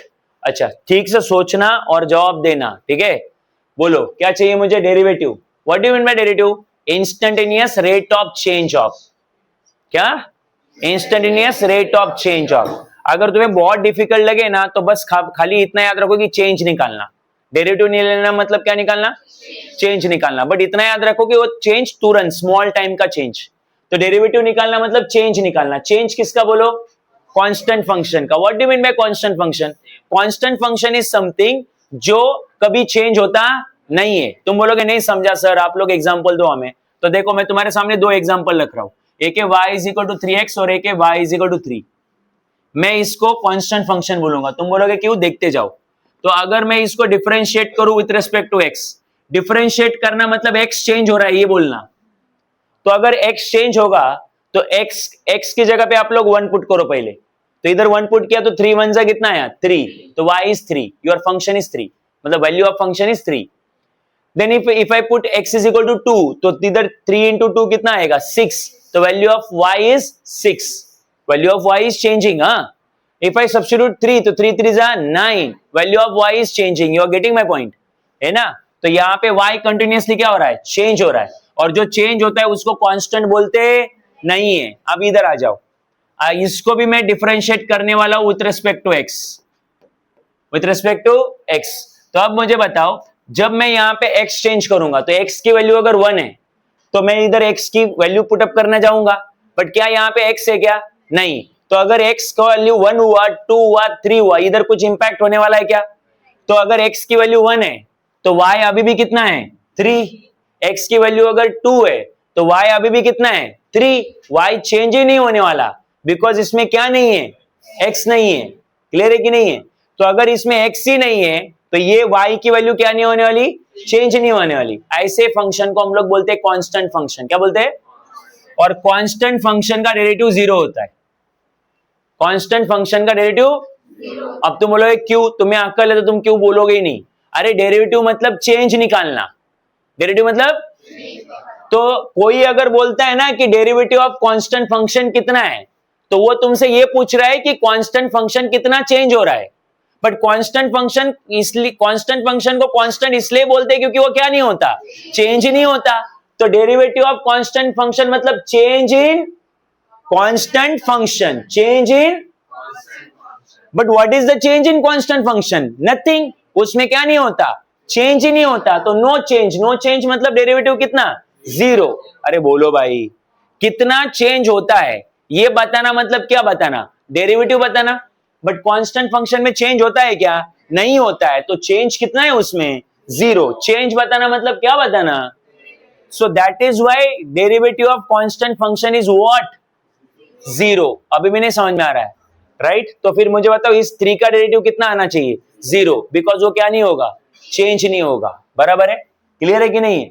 But ये वाला derivative, इस वाले 3 का derivative 0 आने वाला नहीं है, क्योंकि उसके साथ में कौन है, x है, और वो उसको क्या कर देगा, चेंज कर देगा। समझ में आ रहा है क्या? तो तुम बोलोगे फिर इधर का डेरिवेटिव क्या है, समझाता हूं इधर का डेरिवेटिव क्या है। y का डेरिवेटिव क्या रहेगा बोल, dy बाई dx। बराबर है? इस 3 को थोड़ी देर के लिए वैसे रखो। अब x का पावर कौन है इधर बोलो, 1। तो x का पावर 1 है तो फिर इधर x का पावर n वाला रूल लगा दो। कौन सा वाला रूल, नहीं आते तुमको? x का पावर n वाला रूल क्या है बोलो, डेरिवेटिव ऑफ x का पावर n क्या है, nx n माइनस 1, nx।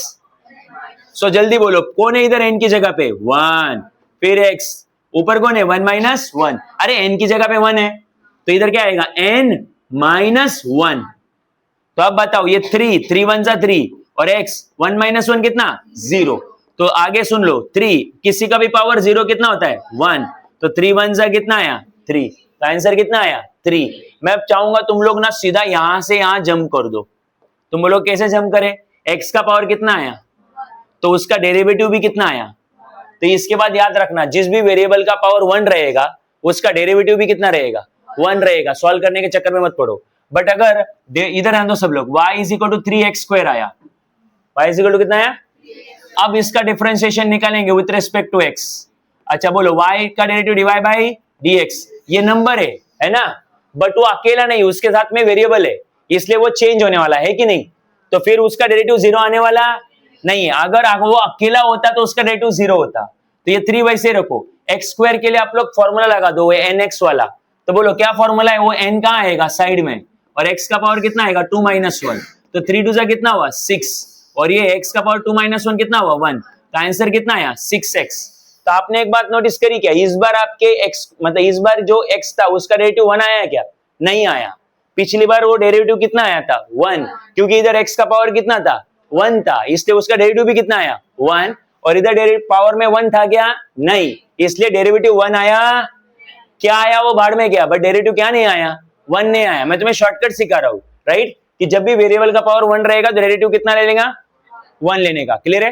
तो अब आते हैं यहाँ पे आप लोग डेरिवेटिव पे आ जाओ इधर, राइट। बोलो इसको डेरिवेटिव लेना है तो y का डेरिवेटिव कितना रहेगा, dy बाई dx। पहली चीज, जब भी बीच में एडिशन सब्ट्रैक्शन रहेगा सेपरेट सेपरेट डेरिवेटिव लेने का।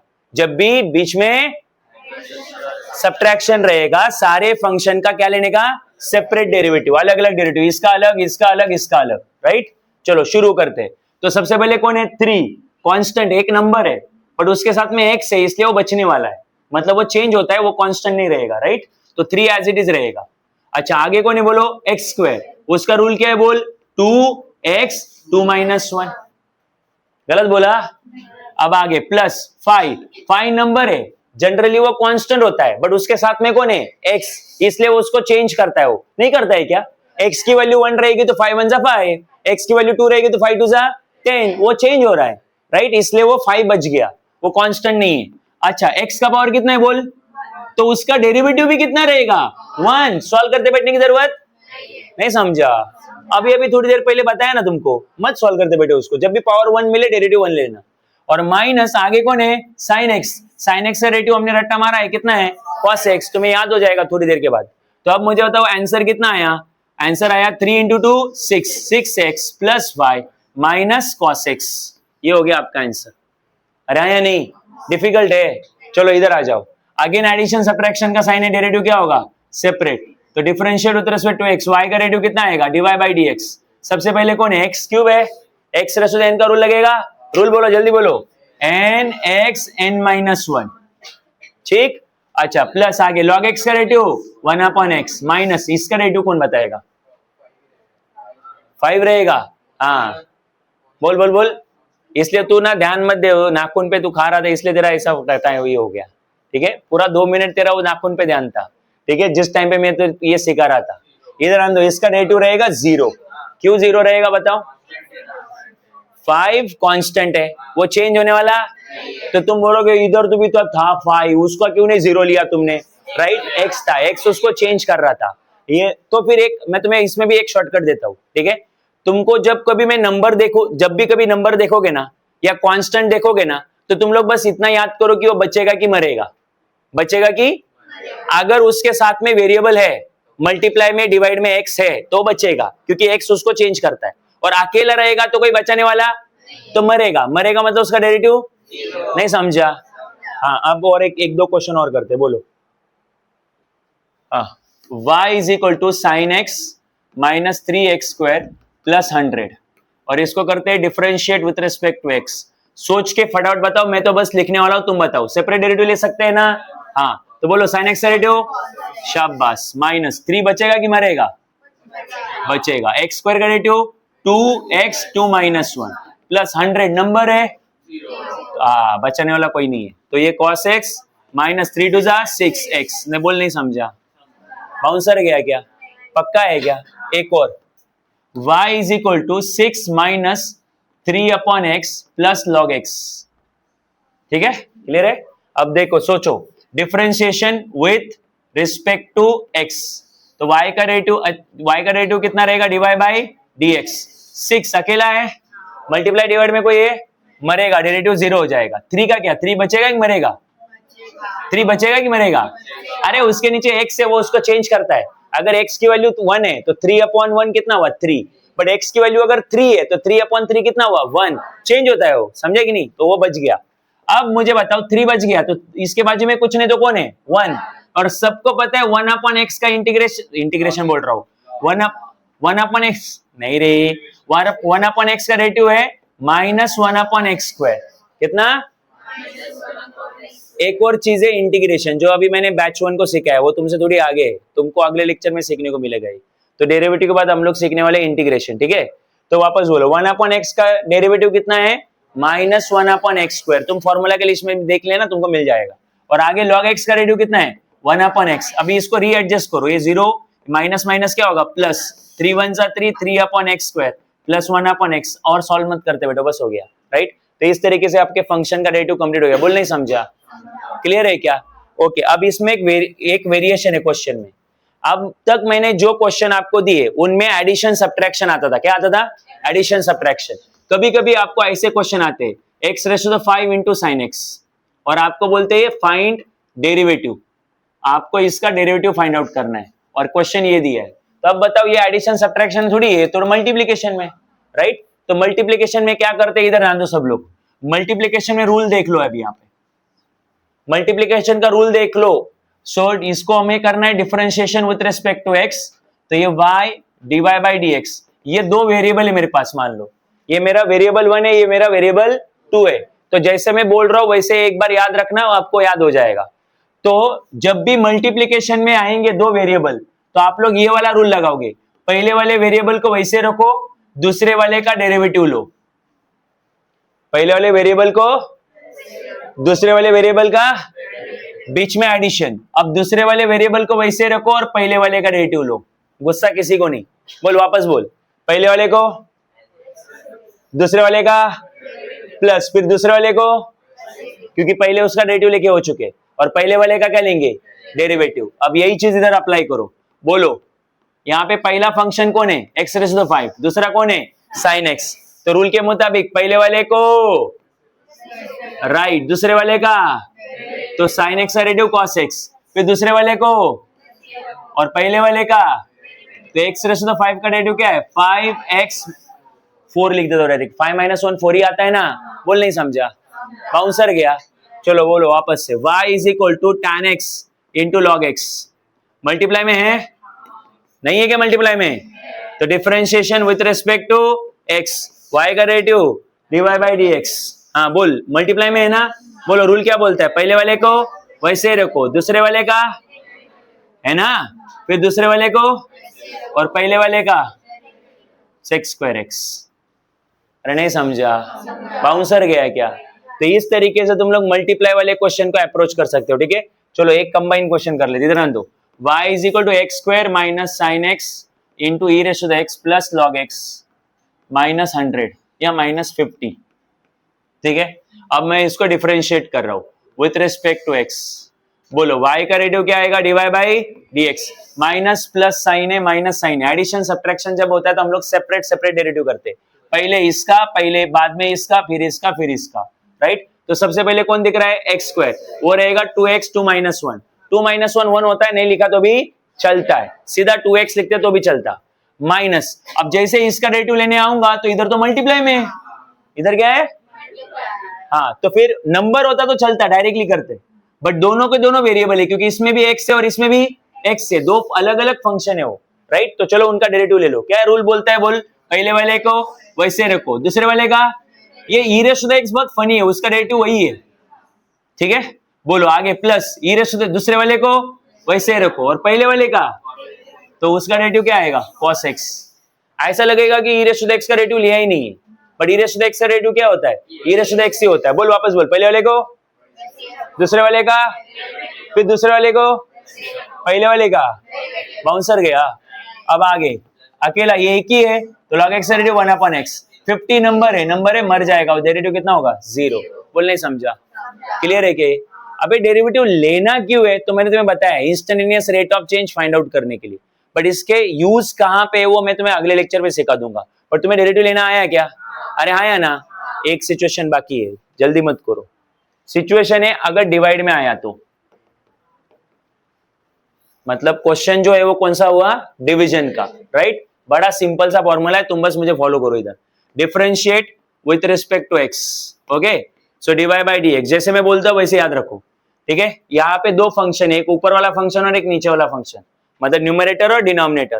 तो न्यूमरेटर को मैं ऊपर वाला फंक्शन बोलता हूँ और डिनोमिनेटर को मैं नीचे वाला फंक्शन बोलता हूँ जनरली, राइट। इधर आन दो अब यहाँ पे, तो रूल के मुताबिक नीचे वाले को वैसे रखो, नीचे वाले को, ऊपर वाले का डेरिवेटिव निकालो du बाई डी एक्स। फिर कंपलसरी माइनस, वो मल्टीप्लाई वाले में प्लस होता है और डिवाइड वाले में माइनस होता है, फर्क समझो। नीचे वाले को ऊपर वाले का तुम बोलोगे गलती से नीचे वाले को वैसे नहीं रखा, ऊपर वाले को वैसे रखा, तो गलत हो जाएगा भाई, गलती से गलत ही मिल जाएगा ना। और तो बोलो नीचे वाले को, ऊपर वाले का, फिर ऊपर वाले को, नीचे वाले का, और बोनस में नीचे वाले का होल का स्क्वायर। नीचे वाले का होल का क्यों, कैसे, वो छोड़ दो, रूल बस याद रखो। बोल वापस बोल, नीचे वाले का नहीं, नीचे वाले को, ऊपर वाले का कंपलसरी।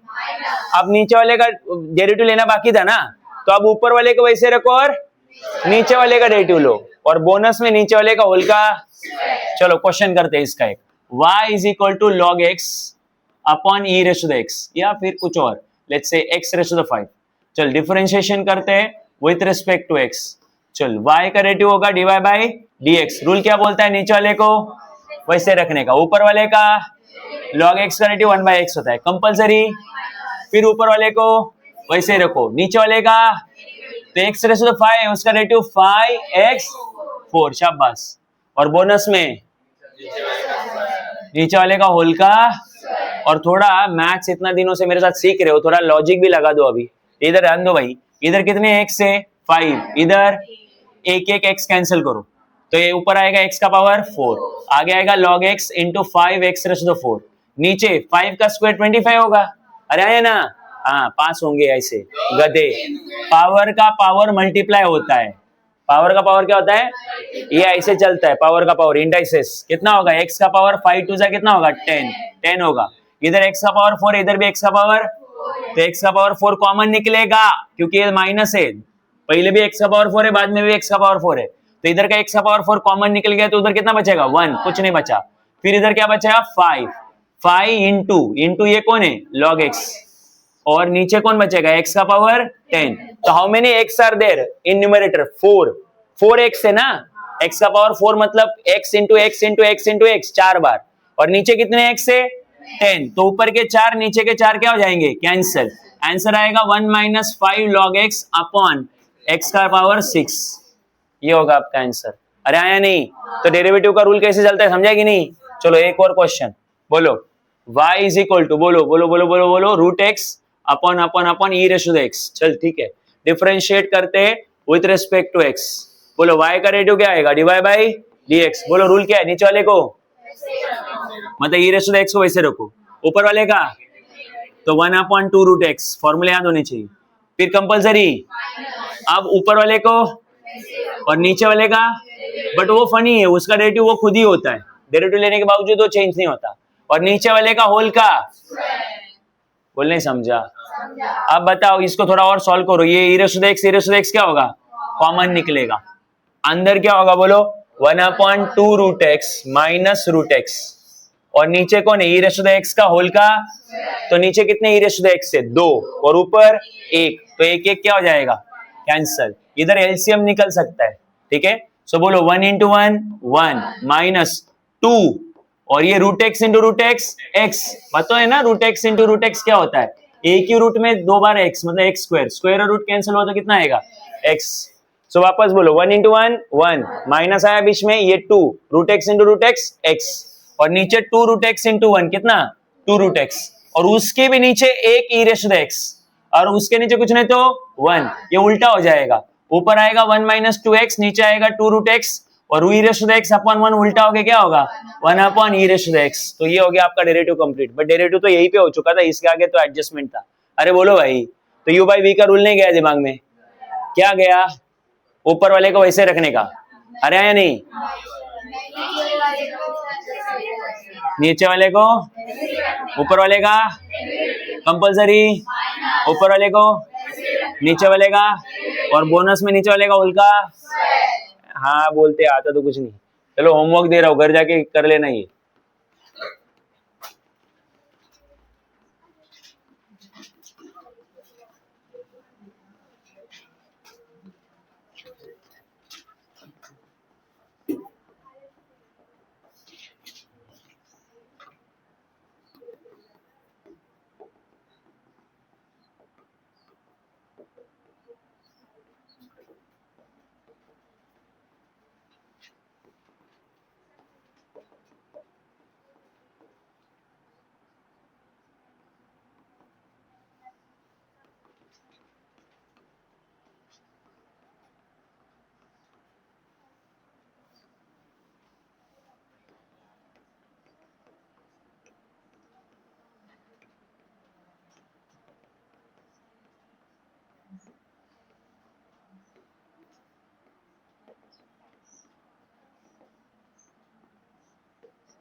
मेरा ड्यूटी खत्म होगी।